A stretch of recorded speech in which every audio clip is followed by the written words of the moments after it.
Assalamualaikum warahmatullahi wabarakatuh. Ya, selamat siang Bapak Ibu. Salam sejahtera untuk kita semua.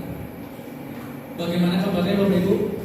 Baik ya, sehat ya. Dan di sebenarnya waktu istirahat, mudah-mudahan tidak menyurutkan semangat kita untuk thalabul ilmi ya. Perkenalkan, nama saya Juan Ramadan. Mohon izin, insya Allah saya akan memandu jalannya acara ini. Dan tak lupa saya ucapkan terima kasih kepada Bapak Tata Muhammad Syarif SPD MPD sebagai kepala sekolah SMA Negeri 1 Rancabungur. Dan tak lupa saya juga ucapkan terima kasih sebanyak-banyaknya kepada Bapak Ibu Dewan Guru semuanya, karena tanpa dukungan Bapak Ibu semua, tanpa kehadiran Bapak Ibu semua, acara ini tidak akan berjalan sebagaimana mestinya. Jadi artinya Bapak Ibu adalah menjadi bagian perubahan atas apa yang kami ikhtiarkan dalam kegiatan yang disebut dengan kegiatan guru penggerak. Baik, hari ini insya Allah susunan acaranya adalah yang pertama mungkin nanti ada pengarahan sepatah dua kata dari Bapak Kepala Sekolah. Kemudian setelah itu pembukaan acara. Kemudian selanjutnya adalah bagian inti acara adalah pemaparan materi mengenai budaya positif dari Ibu Utiah. Kemudian setelah pemaparan selesai, baru kita masuk ke sesi tanya jawab. Setelah itu baru penutupan. Baik Bapak Ibu, budaya positif ini adalah sangat relevan sekali dengan apa yang dikatakan oleh Ki Hajar Dewantara. Ki Hajar Dewantara dulu mengatakan bahwa tujuan dari pendidikan adalah bagaimana menuntut kodrat anak agar anak ini bisa menjadi anggota masyarakat yang bisa memberikan keselamatan dan kebahagiaan buat dirinya, buat lingkungannya. Dan tentunya ketika berbicara bagaimana budaya positif ya, salah satu ikhtiarnya adalah dengan cara membentuk karakter anak.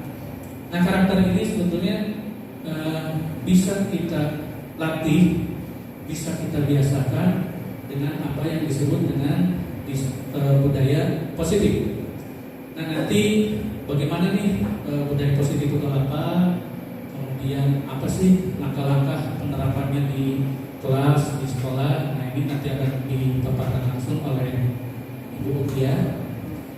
Dan nanti silakan kalau misalkan ada hal-hal yang memang mau tahu lebih mendalam dan pemahaman itu silakan nanti di sesi tanya jawab bisa diskusikan bersama-sama. Baik, sebelum kita buka, mungkin ada mohon izin Bapak, mungkin ada kesempatan Bapak yang mau disampaikan.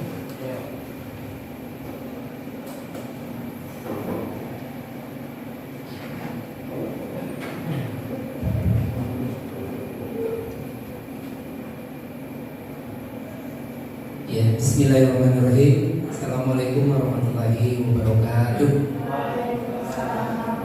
Alhamdulillahirabbil alamin.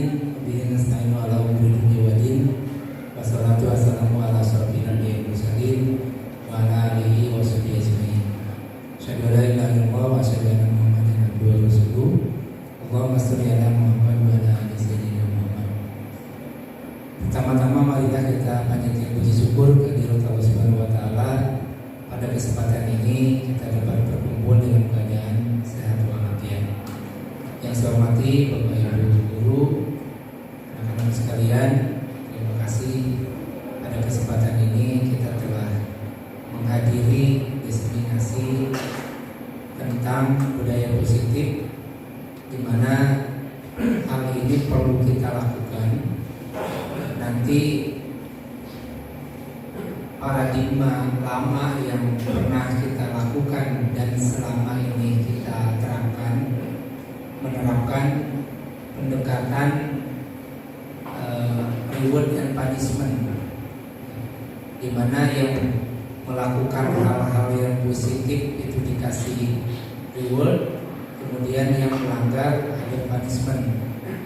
Nah, itu paradigma lama yang harus kita perbaiki. Antara lain, yang melakukan hal yang positif tetap dikasih reward yang berupa ucapan apresiasi terhadap siswa, bisa berupa apapun bentuknya. Nah, tapi ketika melakukan hal yang berupa pelanggaran, maka punishment ini sudah tidak zaman lagi, gitu ya. Kita bentuk kepada budaya positif. Nah, budaya positif ini adalah menggali potensi-potensi yang apa yang menyebabkan siswa ataupun yang lain melakukan hal itu kita gali, sehingga nanti perubahan perilakunya bukan karena pendekatan punishment, tapi lebih kepada penyadaran diri.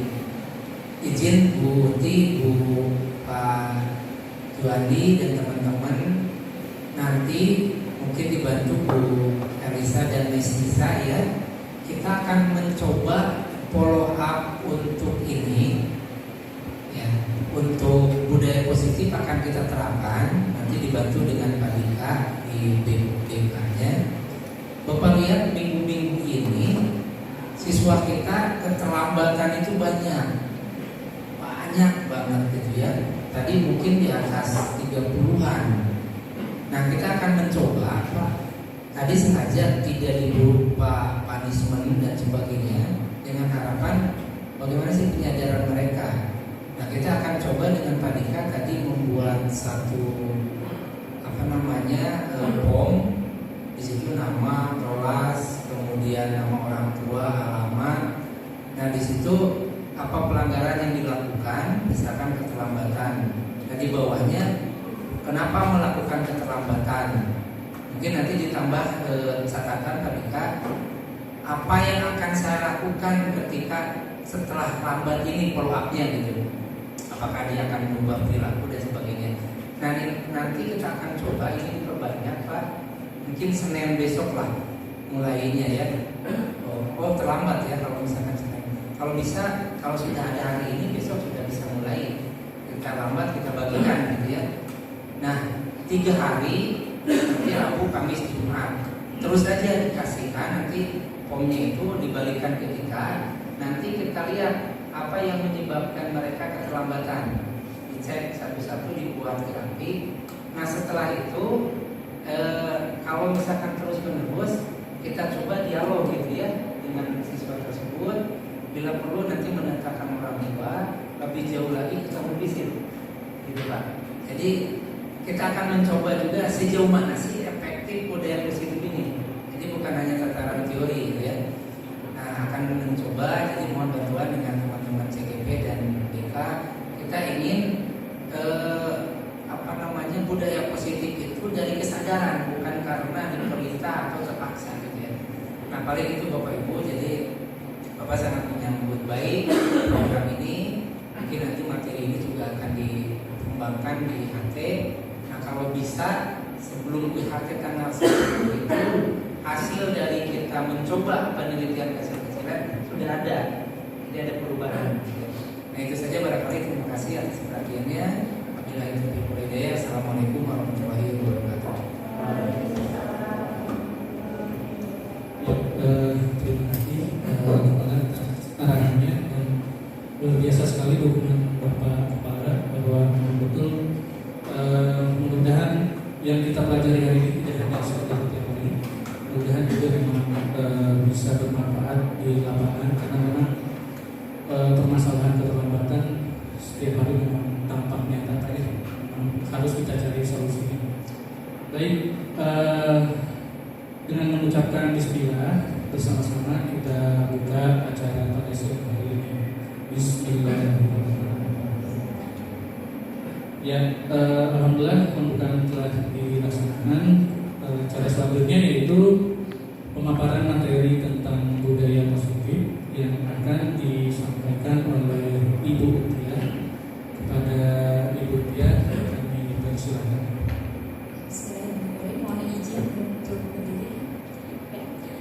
Bismillahirrahmanirrahim. Rabbi shrah li sadri wa yassir li amri wahlul 'uqdatam min lisani yafqahu qawli.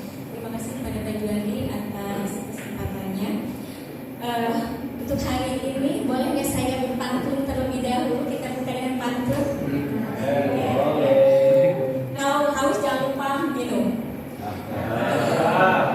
Sambil makan sayur pepaya. Oke. Saya ucapkan assalamualaikum. Ya, salam sehat selalu untuk kita semua. Yang terhormat Bapak Kepala Sekolah, yang terhormat Bapak dan Ibu Guru. Pertama kali kita sampaikan puji syukur kehadiran Allah bahwasannya pada hari ini kita dapat berkumpul dalam rangka sharing dan diseminasi aksi nyata pada budaya positif CGP Angkatan 7. Salawat serta salam semoga tercurahkan kepada Nabi besar Muhammad Sallallahu Alaihi Wasallam. Tak lupa saya ucapkan terima kasih kepada Bapak Kepala Sekolah serta tim manajerial yang sudah memberikan kesempatan, waktu, kemudian fasilitas sehingga terlaksananya diseminasi di hari ini. Tak lupa juga ucapkan terima kasih kepada rekan-rekan semua, Bapak dan Ibu Guru yang telah memberikan keikhlasannya untuk hadir pada hari ini untuk diseminasi aksi nyata budaya positif. Baiklah Bapak dan Ibu, pada budaya positif ini mudah-mudahan kita akan merubah mindset kita dari paradigma lama tadi seperti apa yang dikatakan oleh Bapak Kepala Sekolah menjadi paradigma apa sih yang harus kita lakukan. Apakah selama ini tentang budaya positif ini kita itu sudah betul? Apa jangan-jangan kita itu ada salah miskonsepsi gitu ya Bapak dan Ibu. Nah, sebelum lebih jauh saya akan menjelaskan tentang apa itu budaya positif. Nah di sini budaya positif ini dibagi menjadi beberapa materi. Ya. Di antaranya ada disiplin positif dan nilai-nilai kebajikan. Nah ini. Kemudian teori motivasi, di mana pada teori motivasi ini ada hukuman, penghargaan, dan juga restitusi. Yang ketiganya ada keyakinan kelas. Keempat ada kebutuhan dasar manusia dan dunia berkualitas. Kemudian yang kelima ada 5 posisi kontrol dan yang terakhir adalah segitiga restitusi. Nah, sebelumnya, saya minta bantuan mungkin kepada Ibu Elisa untuk coba buka ya. Jadi nanti Bapak dan Ibu akan diberikan permen oleh Bu Elisa. Anggap permen ini adalah sesuatu barang yang paling berharga yang Bapak Ibu miliki gitu ya. Nah, jadi nanti akan berpasangan antara teman yang ada di sebangkunya. Yang pertama ada A dan ada B ya. Ada A dan ada B. Silakan ditunjuk dulu siapa yang A, siapa yang B ya. Jadi nanti yang A sekarang diberi kesempatan untuk menutup ya. Menutup barang yang dimilikinya, ditempal dengan kuat-kuat ya. Kemudian yang B itu adalah untuk bagaimana si barang itu bisa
ada gitu ya, ternyata kenapa enggak ketika orang lain membutuhkan untuk halayak banyak dan manfaatnya juga ternyata lebih besar kalau dilepaskan, ya kenapa enggak gitu. Makanya saya lepaskan dan saya berikan seperti itu. Oke, terima kasih. Tepuk tangan buat semuanya. Ada lagi yang mau cerita? Oke, jawabannya mungkin berbeda-beda ya. Ada yang kekeh gitu ya untuk mempertahankan sesuatu barang yang paling berharga yang dia milikinya. Ada juga yang memang memberikannya atau bisa terbuka dengan cara tadi diteliti. Mungkin ada yang ini bisa memberikan rayuan katanya gitu ya. Nah itu. Jadi sebetulnya di sini yang memiliki kontrol itu ada di siapa? Ada pada diri sendiri ya. Apakah itu akan membuka? Apakah itu akan menutup? Jadi itu sebetulnya ada pada diri sendiri. Atau memang dia ingin menutupnya, mempertahankan apa yang dia milikinya, karena itu memang menurut dia adalah sesuatu yang paling berharga, maka dia akan pegang erat-erat gitu ya dan tidak mau memberikannya. Tapi kalau memang menurut dia itu adalah sesuatu yang bisa dibagi dengan yang lain atau dimiliki oleh orang lain, ya mereka bisa dibagikannya. Jadi sebetulnya yang memiliki kendali itu ada pada diri kita sendiri. Apakah itu akan dibuka atau akan ditutup? Begitu ya Bapak dan Ibu. Jadi tergantung pada diri kita sendiri. Oke, tepuk tangan dong buat kita semua. Nah, kemudian berikutnya ini. Nah, apakah tadi untuk budaya positif ini yang sudah kita lakukan, apakah kita sudah memiliki miskonsepsi atau tidak? Jangan-jangan selama ini apa yang kita lakukan itu ada miskonsepsi atau misalkan tidak sesuai atau tidak benar gitu ya. Nah, menurut Dr. William Glasser di sini ada teori kontrol itu ada 3 ya, ada 4, di mana ada guru mengontrol murid, semua kekuatan positif efektif dan bermanfaat, kemudian kritik dan membuat orang merasa bersalah dapat mengeluarkan karakter, dan orang dewasa memiliki hak untuk memaksa. Jadi terkadang memang kita ya Bapak dan Ibu merasa gitu ya, karena kita adalah orang dewasa ya yang menginginkan mengontrol ya siswa-siswa kita atau murid kita, padahal belum tentu orang itu atau siswa itu ingin dikontrol oleh kita gitu. Pada waktu mereka ingin dikontrol oleh kita, kemungkinan saja mereka sedang membuka diri untuk memang ingin dikontrol oleh kita. Tapi sebenarnya apakah dia menyukai atau tidak, itu mungkin hanya bisa dalam jangka waktu yang sangat pendek gitu, tergantung dari dianya sendiri. Nah, di sini teori kontrol di sini adalah bagaimana perilaku seseorang itu untuk mencapai tujuannya. Jadi kita mengontrol murid itu, kamu harus begini, harus sesuai dengan apa yang kita inginkan gitu ya. Nah ini kita jangan mengontrol saja dan keinginan kita seperti itu. Kemudian semua penguatan positif, efektif dan bermartabat. Terkadang kita sebagai guru selalu membuat penguatan positif, nah gitu ya. Kamu ini bagaimana sih gitu ya? Padahal kamu udah bisa beberapa hal dan sebagainya dan gitu ya. Padahal di situ kan mungkin dia ada keterlambatannya karena orang tuanya sakit gitu ya dan sebagainya. Nah ini terkadang kita memang suka mengeneral gitu, semuanya sama gitu, bahwa yang terlambat itu semuanya adalah salah gitu ya. Nah itu kemudian membuat orang merasa bersalah dapat menguatkan karakter. Nah ini biasanya dalam kata-katanya adalah kata-kata yang sangat halus ya, sangat halus dan merasa orang itu nanti ada perasaan yang sangat bersalah. Misalkan gini, nah tahu gak sih gitu ya, bahwa apa yang kamu katakan kepada teman kamu itu membuat hatinya terluka loh gitu ya, sehingga dia tidak mau mengerjakan tugas-tugas lagi. Nah itu kan kata-katanya halus atau menyinggung gitu ya, bisa menjadikan anak itu adalah menjadi rasa bersalah gitu, ada rasa bersalah, oh saya menjadi orang yang bersalah gitu ya. Nah karena dengan itu, nah itu mungkin untuk kontrol yang ketiga. Kemudian bahwa orang dewasa memiliki hak untuk memaksa ya. Terkadang kita tanpa kita sadari menginginkan bahwa anak-anak itu ingin sesuai dengan apa yang kita inginkan gitu. Tidak paham apa yang sebetulnya, apakah dia bisa atau tidak gitu, masuk ke dunianya seperti kita gitu kan. Pokoknya kamu datang harus tepat waktu, mau tidak mau gitu ya. Pokoknya kamu kerjain tugas mau tidak mau, padahal anak itu entah ngerti atau belum paham gitu ya, itu selalu memaksakan sama dan menjelaskan bahwa dia itu harus sama dengan kita gitu ya. Pola pikir kita tuh harus sama dengan anak itu. Nah itu mungkin miskonsepsi ya di sini dari tempat itu adalah adanya miskonsepsi teori kontrol ya. Jadi di sini adalah adanya miskonsepsi terhadap teori kontrol yang selalu kita itu menjadi orang dewasa di mana anak-anak harus sama apa yang kita inginkan gitu ya. Nah, berikutnya bagaimana sih gitu ya? Seseorang bisa berubah dari paradigma stimulus respon menjadi pendekatan teori kontrol tadi. Bahwa tadi dalam teori kontrol yang dikatakan oleh William ya. Nah, bagaimana untuk merubah paradigma stimulus respon itu kepada teori kontrol, bahwa dalam stimulus respon semua orang kita samakan itu adalah sama gitu ya. Kita menyamakan bahwa orang lain itu sama dengan kita itu ya. Kadang kita mencoba mengubah orang itu dengan cara pandang yang kita aja gitu, tanpa kita tahu bagaimana dengan orang lain. Pokoknya semua orang itu harus sama dengan kita ya. Nah itu. Kemudian perilaku buruk itu sebagai sesuatu yang salah. Jadi misalkan dia makan di kelas gitu, pokoknya itu salah gitu ya. Padahal kemungkinan nanti ada kebutuhan-kebutuhan yang belum dia cukupi, nanti akan dijelaskan di yang materi lainnya. Kemudian bahwa orang lain itu dapat mengontrol saya, begitu pula saya bisa mengontrol orang lain. Ya terkadang kita ingin saya bisa mengontrol dia, kemudian orang lain juga harus bisa mengontrol saya dan seperti itu ya. Kemudian di sini adanya suatu pemaksaan atau adanya suatu rujukan. Nah itu jadi nanti di sini merupakan ada pemaksaan kita bujuk dan lain sebagainya supaya orang itu sama dengan kita gitu ya. Kemudian di sini dari stimulus respon ini, nah bagaimana kita harus bisa berubah dari stimulus respon itu menjadi teori kontrol. Nah pada teori kontrol itu kita harus memandang bahwa setiap orang itu memiliki gambaran yang berbeda ya. Jadi orang lain itu belum tentu sama dengan kita ya. Nah itu kita berusaha harus memahami bahwa pandangan orang lain tentang dunianya. Kemudian semua perilaku memiliki tujuan. Jadi pada teori kontrol semua perilaku itu memiliki tujuan. Jadi ketika kita berperilaku atau anak-anak berperilaku itu kemungkinan ada tujuan yang mereka belum capai. Nah itu ya.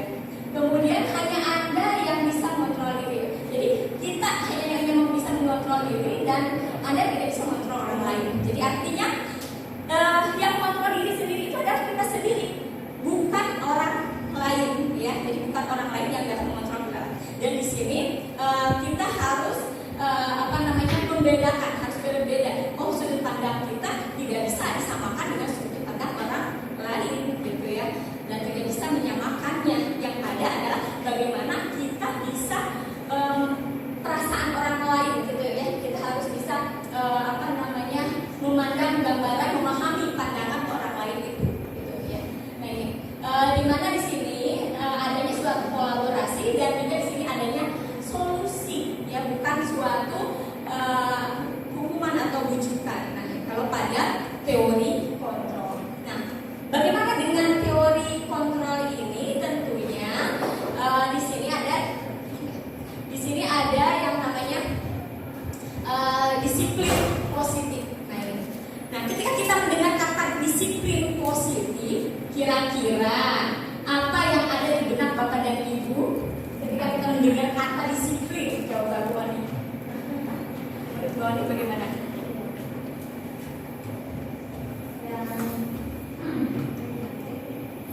Yang terlintas pasti harus mengikuti aturan. Mengikuti aturan ya. Pokoknya harus ada aturan. Oke. Yang lain mungkin ada lagi? Pak Aji, silakan. Menurut Pak Aji nih, ketika mendengar kata-kata disiplin itu apa yang benar? Disiplin positif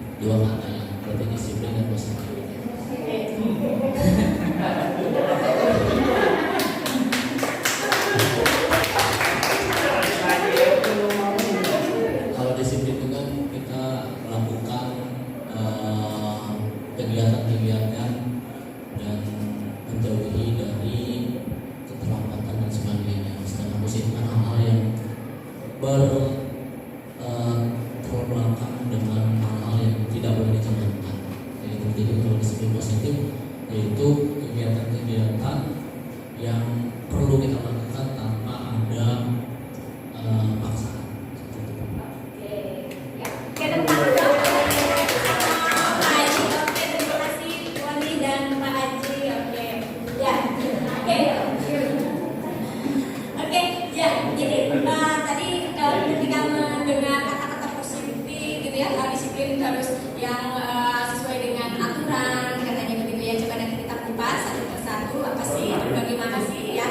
Nah, ini di sini adalah disiplin menurut Diana Grosser yang menyatakan bahwa arti kata disiplin berasal dari bahasa Latin atau disiplina, yang artinya belajar. Kata disiplin juga berasal dari akar kata yang sama dengan disiplin atau murid atau pengikut. Ya. Nah, untuk menjadi orang murid atau pengikut, seorang harus paham betul alasan mengapa mereka mengikuti suatu aliran atau ajaran tertentu, sehingga motivasi yang terbangun adalah motivasi intrinsik bukan ekstrinsik. Jadi disiplin di sini adalah disiplin yang muncul dikarenakan adanya dari dalam diri sendiri, bukan dikarenakan lingkungan atau bukan dikarenakan orang lain. Apalagi tadi dengan adanya misalkan karena penghargaan gitu ya, kemudian karena adanya hadiah dan sebagainya. Dan kalau misalkan karena penghargaan atau hadiah biasanya itu tidak langgeng ya, dan hanya sementara saja, dan itu akan membuat orang lain juga akan tidak semangat lagi di kemudian hari itu ya. Oke, jadi yang lebih baik adalah motivasi yang ada pada intrinsik. Oke. Nah, kemudian di sini ada nilai-nilai kebajikan universal. Ya, pada nilai-nilai kebajikan, di mana nilai-nilai kebajikan itu adalah sifat-sifat positif manusia yang merupakan tujuan mulia yang ingin dicapai setiap individu. Ya, jadi kita akan ada tujuannya. Ya, apa sih tujuan yang akan dicapai oleh kita itu?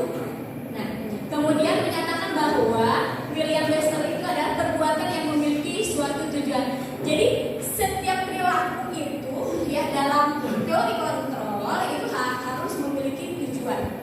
Jadi seseorang melakukan sesuatu itu dikarenakan melakukan perilaku itu dikarenakan adanya suatu tujuan, bukan tidak ada tujuannya. Pasti mereka ada tujuannya. Nah, apa tujuannya? Nanti akan kita bahas ya. Kemudian mengungkapkan bahwa dengan mengaitkan nilai-nilai kebajikan yang diyakini seseorang, maka motivasi intrinsiknya akan terbangun, sehingga menggerakkan motivasi dari dalam untuk mencapai tujuan mulia yang diinginkan. Nah, ini jadi nilai-nilai intrinsik yang diyakini seseorang itu harus ada terbangun dari dalam. Ketika kita terbangun dari dalam, maka itu akan ada motivasi yang mencapai tujuannya. Ya, ketika kita intrinsiknya dari dalam tadi ya, kita akan lebih semangat, kemudian akan senang melakukannya, gitu ya. Kemudian dibandingkan dengan dikarenakan orang lain. Kalau dikarenakan orang lain, tentunya akan ada apa? Suatu keterpaksaan ya, dan ini. Oke, itu. Nah, apa saja sih nilai-nilai kebajikan ini? Nah, nilai-nilai kebajikan yang ada pada kita yang sudah kita lakukan diantaranya ada profil kerajaan Pancasila. Yang pertama ada beriman, bertakwa kepada Tuhan Yang Maha Esa dan berakhlak mulia. Kemudian mandiri, bernalar kritis, berkebinekaan global, bergotong royong dan kreatif. Ya, kemudian ada juga oleh Ibu 9 pilar dan kemudian petunjuk seumur hidup, kemudian desain virtual dan lain-lain. Nah, ini ya. Nah, itu adalah nilai-nilai kebajikan yang kita miliki ya, atau yang kita yakini. Oke, kita masuk ke materi yang kedua. Oke. Pada materi kedua, tadi kita di sini ada yang namanya disiplin ya. Untuk mencapai disiplin ini tentunya akan ada yang namanya motivasi gitu kan. Untuk mencapai disiplin ini pasti akan adanya motivasi. Apakah motivasi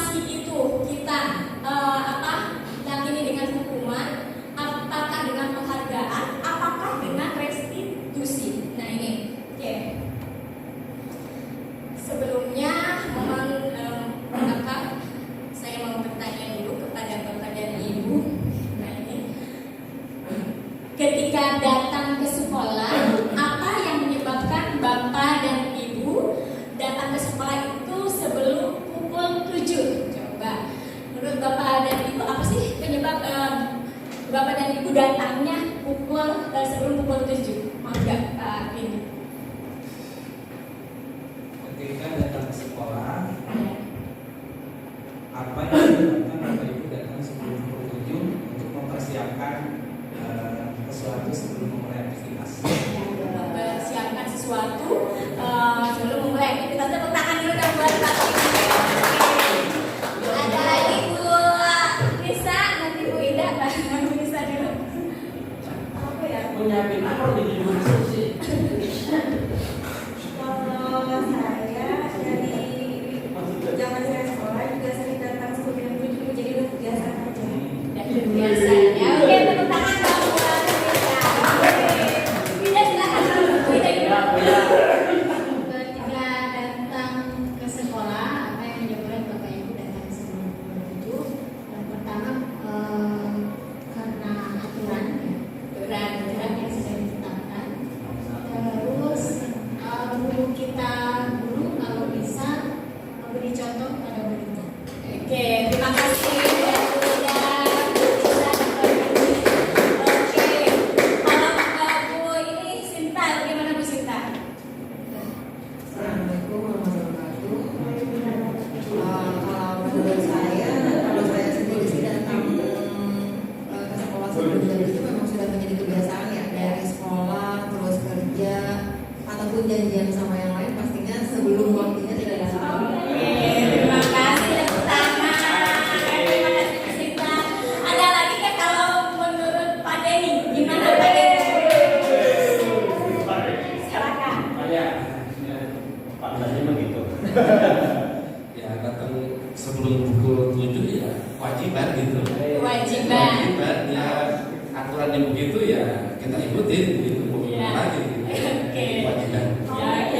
Tepuk tangan dong buat Pak Denny. Oke. Kalau Bu Ratna gimana Bu Ratna? Silakan pengen tahu nih dari Bu Ratna. Mungkin ini sedikit mirip sama Pak Fidi. Jadi kebiasaan saya, ini cerita waktu jadi siswa dan mahasiswa. Jadi kalau saya ada kelas jam 7, jam 8, jam 9, pasti saya 15 menit sebelumnya. Karena apa? Ini menyediakan mental dan pikiran saya. Karena kalau saya tepat waktu, biasanya saya bugar gitu. Jadi nggak bisa menerima apa ilmu yang akan disampaikan. Wah, tepuk tangan buat Bu Ratna. Oke. Oke, luar biasa. Iya. Oke, tadi ya kita tadi kesimpulannya tadi ada yang sudah dijadikan suatu kebiasaan ya, karena memang dari awal kemudian apa namanya menyiapkan ya mental, psikis gitu ya sebelum kita masuk ya supaya ditenang dan sebagainya. Dan itu adalah merupakan apa? Yang ada di dalam intrinsik kita, bukan dikarenakan teamwork ya. Barangkali di sini ada yang karena teamwork gitu kan, takut teamworknya merah gitu, saya terburu-buru gitu, jadi kita masuknya datang lebih awal gitu ya. Mungkin ada yang seperti tadi saya dengar tidak ada ya, karena kan datang ke sini karena kan adanya teamwork gitu ya. Kemudian nggak ada ya, bagus sekali. Kemudian atau misalkan ada dengan tidak ada, saya mendengar misalkan tadi misalkan karena adanya hadiah dari kepala sekolah, saya datang ingin pagi-pagi karena ingin mendapatkan penghargaan dari kepala sekolah gitu ya. Nah ini kalau saya datang pagi kan saya dapat penghargaan dari kepala sekolah, wah saya datangnya pagi. Nah kalau misalkan karena saya takut macet di jalan, jadi saya harus datang lebih awal. Nah kalau misalkan tidak ada kimo gitu ya, kemudian tidak ada kemacetan, kemudian tidak ada penghargaan, apakah kita akan mau datang lebih awal? Ya, nah, alhamdulillah tadi sih kata-katanya luar biasa ya, semuanya dikarenakan ada di dalam intrinsik ya. Dan alhamdulillah untuk SMA 1 Rancabungur datang lebih awal dibandingkan siswa-siswanya, dan kita menyambut setiap pagi ya di pintu gerbang sebelum pukul 7. Tepuk tangan untuk kita semua. Itu ya, jadi alhamdulillah di SMA Negeri 1 Rancabungur sudah menjalankan sedikitnya budaya positif dan yang ada di dalam motivasi perilaku manusia, kemudian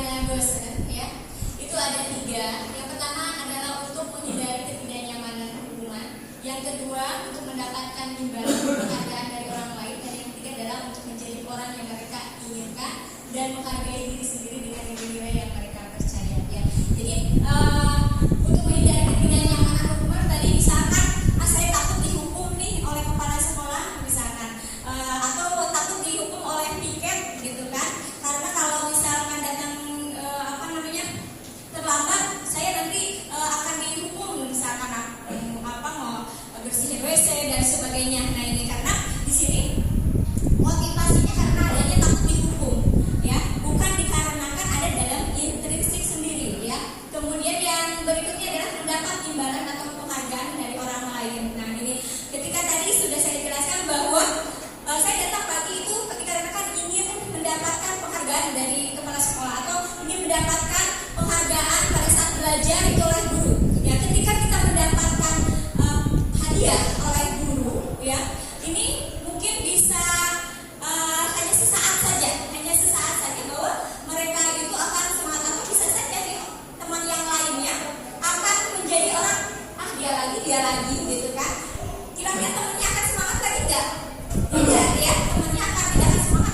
Biarkanlah dia saja gitu yang mendapatkan hadiah, atau nanti juga yang dapat dia lagi udahlah dia saja yang mendapatkan ini, saya nggak akan berlomba-lomba diam aja gitu. Nah ini karena kan adanya penghargaan gitu, dan ini biasanya anak seperti ini akan mendapatkan hadiah. Ini mendapatkan hadiah biasanya akan berdampak pada dirinya, dia menjadi orang yang tidak kreatif gitu ya, kemudian tidak teliti dan sebagainya ini di sini ya, karena yang dia inginkan adalah hanya sebuah imbalan atau penghargaan saja. Nah ini, dan itu juga akhirnya menjadi hubungan antara teman yang satu dengan teman yang lain itu tidak harmonis lagi ya kan, karena si itu dapat hadiah lagi karena dia sekitar dengan ini gitu ya, dengan gurunya dan sebagainya, sedangkan saya udah merasa saya udah nggak bisa ini lah gitu ya. Dan ini nanti akhirnya hubungannya tidak harmonis antara teman yang satu dengan yang lainnya.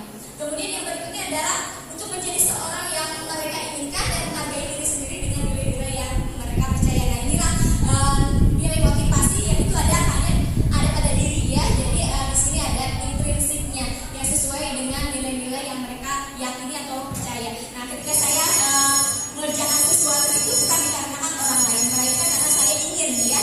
Oke. Kemudian berikutnya adalah menurut Bapak dan Ibu, apakah hukuman dan konsekuensi ya? Nah, kira-kira apa sih Pak konsekuensi itu? Apa itu hukuman?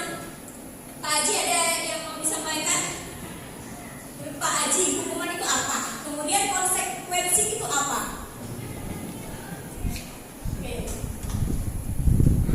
Hukuman dan konsekuensi sebenarnya berhubungan sih Bu ya. Tapi kalau hukuman itu lebih cenderung perlakuan yang langsung diberikan secara fisik. Kalau konsekuensi itu hukuman yang bisa dilakukan secara fisik maupun non fisik seperti itu. Oke, terima kasih. Tepuk tangan dulu buat Pak Haji. Oke, menurut Bu Ana, silakan Bu Ana.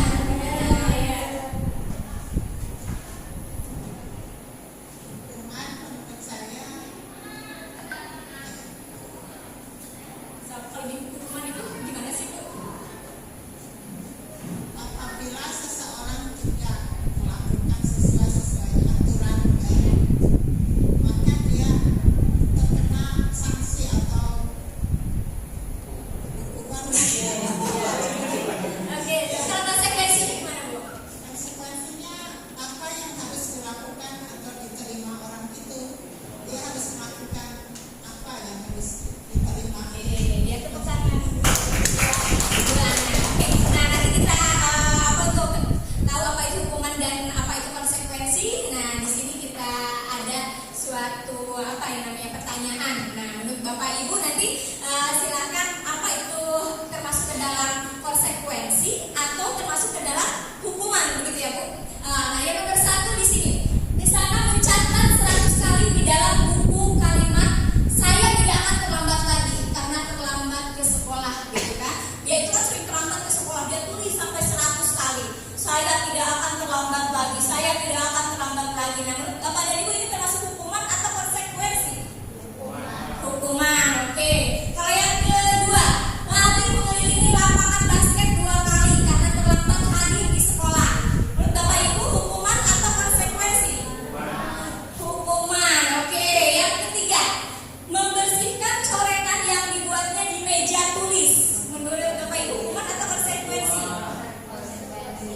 Konsekuensi, oke. Yang keempat, lari mengelilingi lapangan basket 2 kali karena terlambat 10 menit untuk pelajaran PJOK. Hukuman atau konsekuensi? Konsekuensi.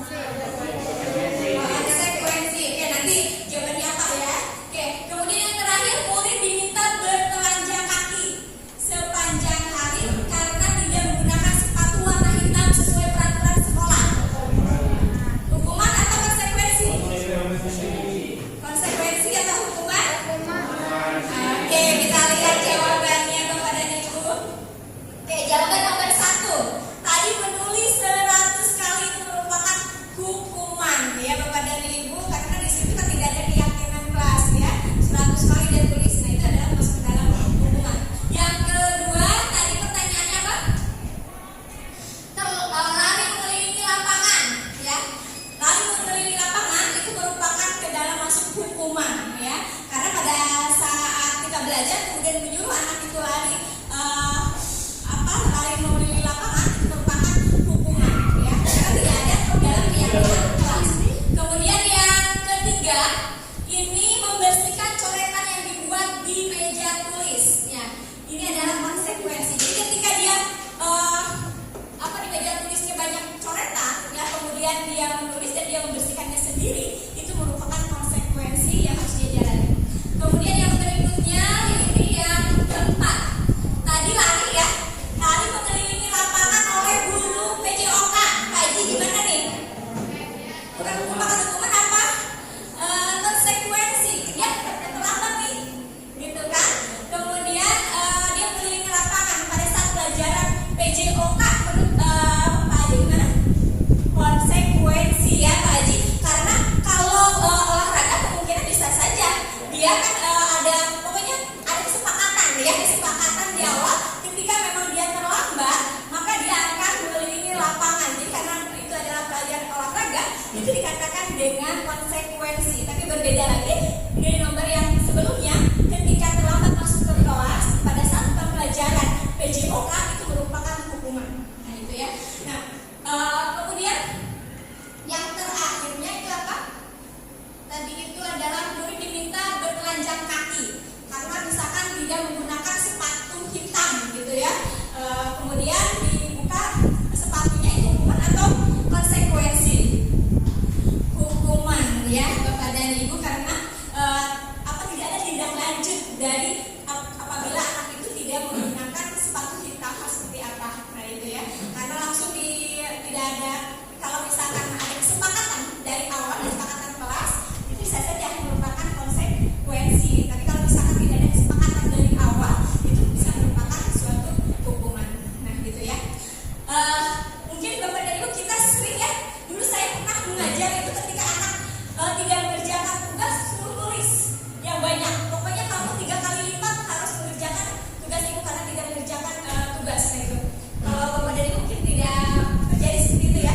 Kalau saya dulu pernah, sebelum saya mengenal kurikulum Merdeka dan juga belum mengenal CGP, kalau anak tidak mengerjakan tugas, saya suruh 3 kali lipat, 4 kali lipat, 5 kali lipat gitu. Tapi sekarang sudah tidak lagi digunakan model seperti itu ya gitu. Oke, mungkin Bapak dan Ibu juga dulu pernah mungkin sama dengan saya ya, atau tidak mungkin ya, tidak seperti saya gitu. Oke, nah ini hukuman, konsekuensi dan restitusi. Bahwa untuk hukuman itu sifatnya tidak terencana. Jadi tidak direncanakan. Pokoknya kamu nulis 10 kali lipat atau 5 kali lipat karena tidak ada kesepakatan dari awal. Sehingga ini hukuman yang biasanya direncanakan secara tiba-tiba. Kemudian bersifat satu arah. Jadi hanya ditentukan oleh guru itu saja. Sedangkan tidak ada kesepakatan dengan siswa. Kemudian ini berupa fisik atau psikis. Sedangkan konsekuensi ini sudah terencana, yaitu ada keyakinan kelas ya, sudah disepakati, kemudian diberikan berdasarkan suatu data yang umumnya dapat diukur. Nah ini.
Ini kemudian didukung oleh penghargaan. Tadi sudah dijelaskan ya bahwa ternyata ketika kita memberikan penghargaan itu adalah merupakan suatu hukuman Bapak Ibu. Kita misalkan memberikan kue ketika anak itu bisa gitu ya, kemudian memberikan pulpen. Dulu saya suka seperti itu, ketika anak bisa diberikan pulpen, berikan buku. Zaman dulu saya seperti itu sebelum mengenalnya ya. Tapi sekarang ketika ini saya tidak menggunakan lagi, tapi saya akan berikan apresiasi. Wah, kamu hebat, kamu keren gitu. Kamu hebat, kamu salut, dan seperti itu ya, supaya orang lain juga lebih termotivasi dan lebih semangat ya. Jadi tidak menggunakan penghargaan berupa barang dan sebagainya.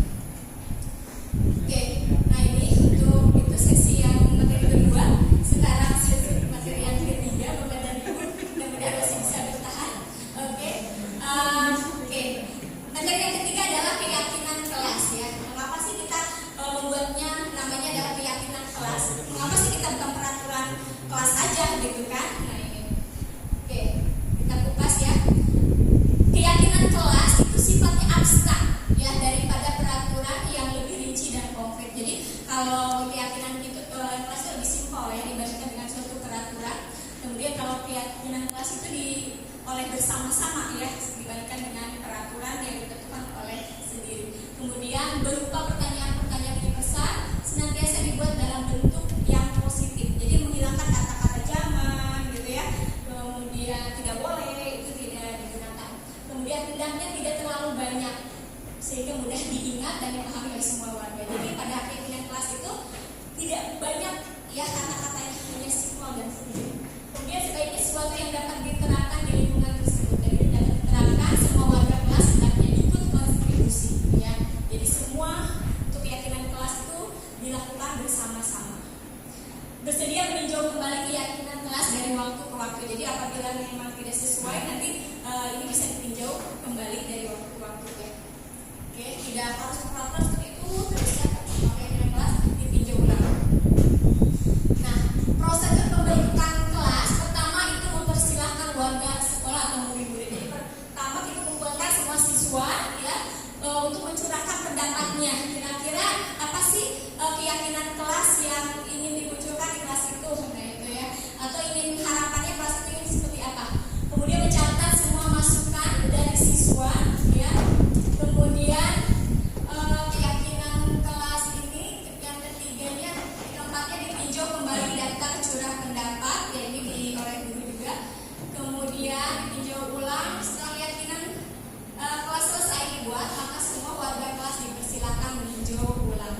Yang terakhir adalah keyakinan sekolah selanjutnya atau keyakinan kelas selanjutnya bisa diletakkan di dinding. Jadi ketika sudah dibentuk itu akan diletakkan di dinding. Ya, ini yang sudah saya lakukan di kelas. Yang pertama ini dicek pendapat dengan siswa.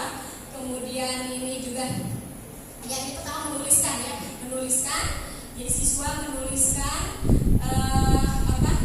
apa aja keyakinan kelasnya. Yang berikutnya adalah ini dia pendapatnya. Kemudian ini tinjau ulang dengan guru mana saja yang digunakan atau yang tidak. Kemudian nanti juga disimpulkan ya dan ditandatangani oleh siswa jika sudah sepakati. Dan ini keyakinan kelasnya ya, keinginan harapannya anak-anak itu misalkan Bu di sini katanya biasanya di kelas banyak hilang pulpen gitu kan. Nah jadi dikatakan dengan jujur ya. Kemudian datang suka terlambat, kebanyakan yang terlambat gitu ya, atau tugas yang tidak tepat waktu. Jadi di sini katakan dengan disiplin ya. Kemudian ketika orang berbicara, orang lain juga ikutkan bicara atau bercanda dan sebagainya, maka dikatakan dengan menghargai orang lain. Dan kemudian ada bersosialisasi dengan siapa saja. Jadi bisa berbicara dengan siapa saja, menjaga kebersihan. Dan ini adalah keyakinan kelas yang sudah diterapkan di kelas 3. Dan ini tinggal ditandatangan kemarin ya. Oke, itu saja untuk keyakinan kelas. Kita lanjut ke materi berikutnya. Materi keempat adalah tentang kebutuhan dasar manusia dan dunia berkualitas. Oke. Pada kebutuhan dasar ini ada 5. Yang pertama ada bertahan hidup. Yang berikutnya ada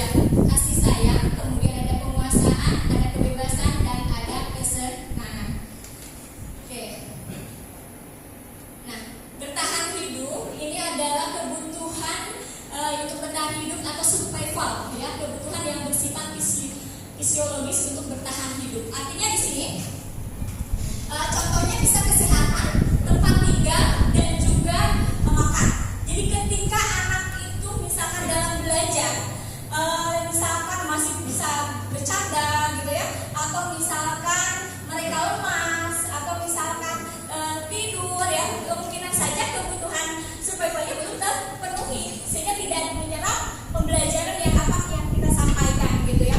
Kenapa sih anak bisa belum sarapan dari rumah datang ke sekolah, ternyata anak itu kebutuhannya belum terpenuhi karena dia belum sarapan, atau misalkan ternyata dia rumahnya itu kebocoran gitu ya, sehingga dia tidak ada untuk bertahan hidupnya ya, ini karena rumahnya bocor dan sebagainya, sehingga dalam pembelajaran dia tidak masuk gitu.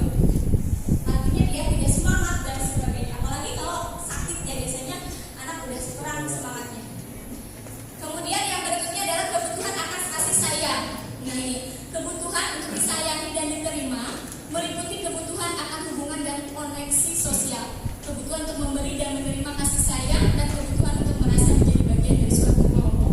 Nah biasanya kasih sayang ini biasanya ada pada orang tua, kemudian kasih sayang juga ya guru kepada murid dan sebagainya. Kemudian biasanya dalam kasih sayang ini mereka hidup berkelompok dengan temannya. Oke, saat dia terpenuhi kebutuhannya. Kemudian ada penguasaan ya, kebutuhan ini berhubungan dengan kekuatan untuk mencapai sesuatu, menjadi kompeten, menjadi terampil, diakui atas prestasi dan keterampilan kita, didengarkan dan memiliki rasa diri. Nah ini adalah contohnya. Ini kita terampil pada kemudian menghargai ya, dihargai oleh orang lain ya, ketika dia berbicara yang lain bisa menghargainya. Kemudian yang berikutnya ini adalah prestasi dari hasil yang dia dapat. Nah ini adalah untuk penguasaan biasanya. Oke, kemudian kebebasan, yaitu kebutuhan untuk bebas, kebutuhan akan kemandirian, otonomi, pilihan maupun pengendalian arah hidup seseorang. Ya. Kemudian dia suka mencoba-coba dan tidak terlalu terpengaruh orang lain dan senang mencoba hal baru dan menarik. Nah ini adalah untuk kebebasan. Biasanya dia diakui ketika di sekolah, di kelas diakui. Biasanya ada juga kan anak-anak, bu saya bu gitu kan, dan sebagainya. Kemudian kesenangan, kebutuhan akan kesenangan adalah kebutuhan untuk bermain dan tertawa. Nah biasanya ketika anak di kelas ada yang bermain, misalkan headset ya pasti dipakai, kemungkinan dia kebutuhan akan kesenangannya belum terpenuhi. Kemudian kita lihat Bapak dan Ibu, di sini ada pertanyaan.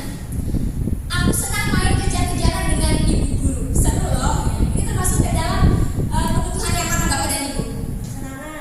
Kesenangan. Oke. Yang dua, ibu kejar aku karena ibu guru sayang aku. Kasih sayang. Yang ketiga, aku bosan belajar mewarnai terus di dalam kelas. Kenapa?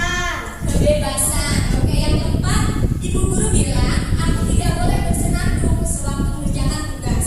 Katanya kelas harus senang, tidak ada suara. Kan enggak seru jadinya. Gimana nih? Apa? Termasuk kebutuhan apa? Kesenangan.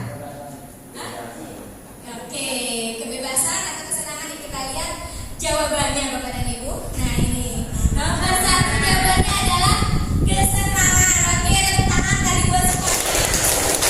Yang kedua adalah kasih sayang. Oke, betul ya.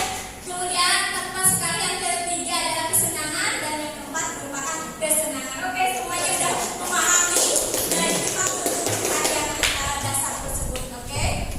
Yang terakhir adalah dunia berkualitas adalah tempat khusus dalam pikiran Anda. Ya, jadi di sini di mana bisa berisi orang-orang atau hal apa saja yang terbaik dalam hidup dan membuat Anda merasa bahagia. Nah ini ya, jadi ketika kebutuhannya sudah terpenuhi, ini ada kemungkinan kita bisa berbahagia ya.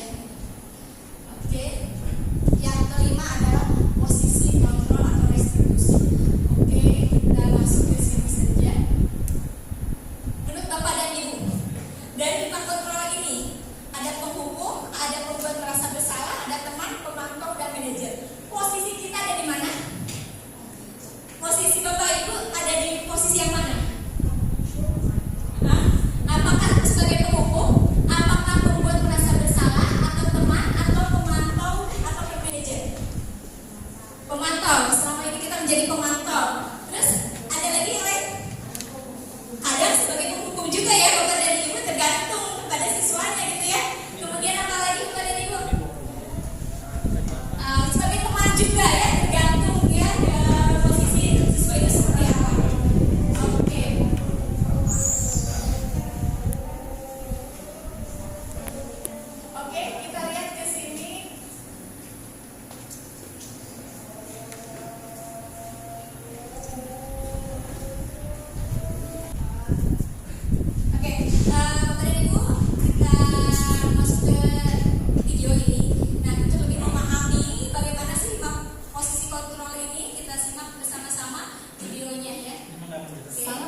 penerapan disiplin positif restitusi, salah satu program yang dikembangkan adalah 5 posisi kontrol. 5 posisi kontrol dan restitusi adalah proses perjalanan seorang pendidik agar dapat mengenali dirinya. Pada video kali ini, kita akan membahas tentang 5 posisi kontrol yang dikembangkan oleh Diane Dawson dan contoh penerapannya.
Ketika ibu mengambil posisi pembuat pasal bersalah. Murid akan menganggap dirinya bersalah dan dia akan menerima emosi negatif tersebut di dalam dirinya. Nah, ini posisi teman, ya.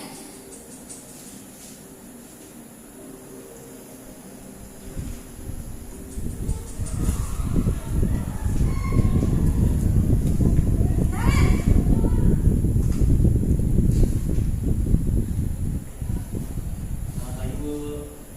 Wah, sudah jam Ini lagi berapa berdiri nih, ya, Nak? bersahabat. Lambat lagi ya sayang.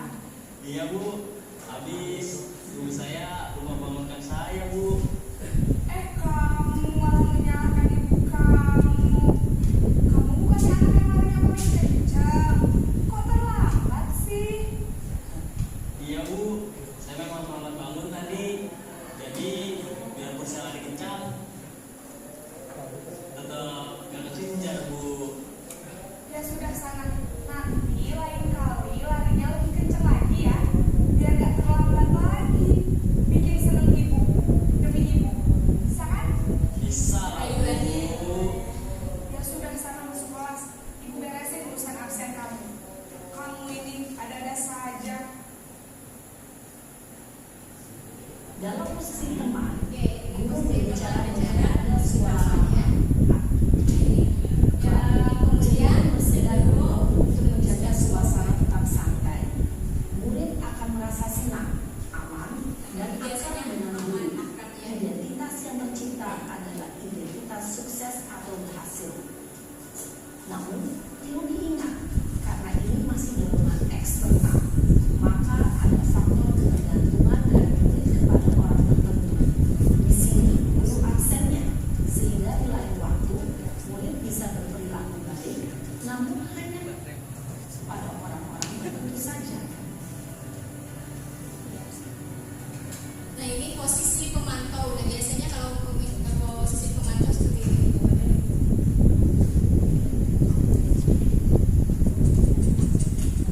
Nah, ini dipantau saja.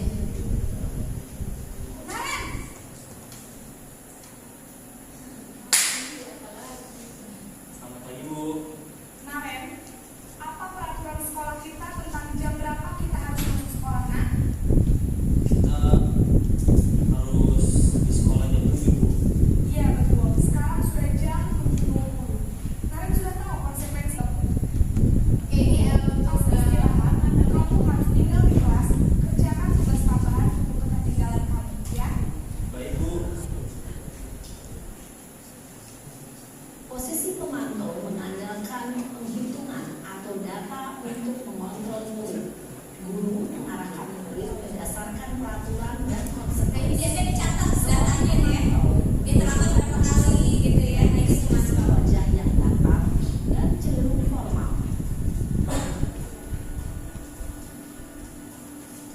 Yang terakhir posisi manajer. Ya.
bisa lakukan apa nih Naren?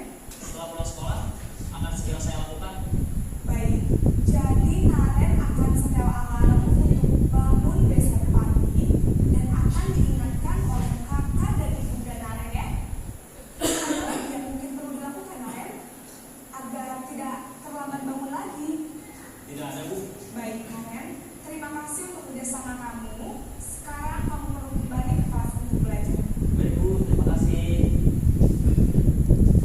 Posisi manajer adalah posisi kontrol yang disarankan untuk Ya, jadi posisi manajer ini adalah yang lebih disarankan untuk kita semua karena dengan ini anak itu akan berubah dengan sendirinya tanpa ada suatu keterpaksaan. Nah itu hasilnya ya, dan tidak akan menjadi orang yang merasa bersalah, kemudian tidak dihukumi dan sebagainya. Dan yang terakhir materi kita ini adalah segitiga restitusi, di mana segitiga restitusi itu adalah yang pertama menstabilkan identitas. Jadi tadi dari yang ilustrasi yang video tadi itu kita dapat menarik kesimpulan ada yang menstabilkan identitas. Pada menstabilkan identitas ini adalah kata-kata yang sering digunakan adalah setiap orang pasti pernah melakukan kesalahan ya. Jadi sehingga di sini siswa tidak merasa bersalah sendiri. Ya jadi ternyata kita juga pernah merasakan, Bapak Guru juga pernah merasakan hal yang sama seperti saya. Sehingga anak itu tidak merasa bersalah sendiri gitu ya. Kemudian kamu bukan satu-satunya yang pernah melakukan ini. Ya itu kata-kata yang digunakan. Kemudian untuk kedua adalah validasi tindakan yang salah ya. Yaitu biar tadi kata-kata yang muncul adalah kamu tentu punya alasan mengapa melakukan itu. Nah itu ya. Kemudian apakah cara yang lebih efektif untuk mendapatkan apa yang kamu butuhkan? Nah ini adalah pertanyaan-pertanyaan yang ada pada validasi tindakan yang salah. Kemudian yang terakhir adalah menanyakan keyakinan kelas. Tadi di video itu ada kata-kata keyakinan kelas apa yang telah kita sepakati. Ini ada yang pada restitusi tadi ya. Kemudian manajer ya, manajer. Kemudian kamu ingin menjadi orang yang seperti apa? Nah ini adalah soalnya. Oke. Demikian untuk materi 1 sampai 6 hari ini. Saya kembalikan lagi kepada moderator yaitu Pak Juandi untuk melanjutkannya. Ya, alhamdulillah luar biasa sekali pemaparannya dari Ibu ya. Kita kasih aplaus dulu untuk mohon Bapak Ibu banyak pertanyaan ya yang sudah dijelaskan dan juga tercerahkan. Untuk yang sesi kali ini kami persilahkan untuk yang merasa belum betul yang pemahaman tentang materi 1 sampai 6 silahkan boleh ditanyakan. Untuk menanyakannya silahkan nanti sampaikan nama kemudian baru bertanya. Silahkan ada yang bertanya Bapak Ibu.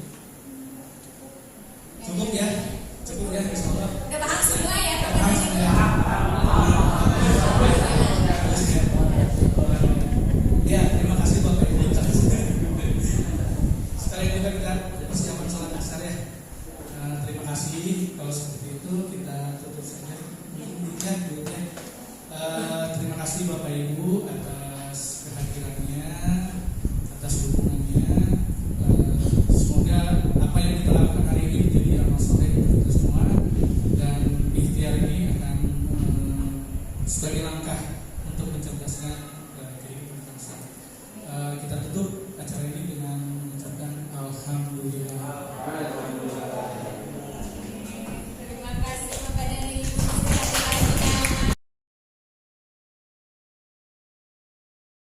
Oke, nama saya Denny dari staf pengajar di SMAN 1 Ranca Bungur. Saya ucapkan terima kasih kepada Bu Uti ya yang kemarin itu dalam menyampaikan materi yaitu luar biasa. Kita jadi paham ternyata banyak cara untuk membuat para siswa untuk mengerti bagaimana mereka bisa tertib di sekolah.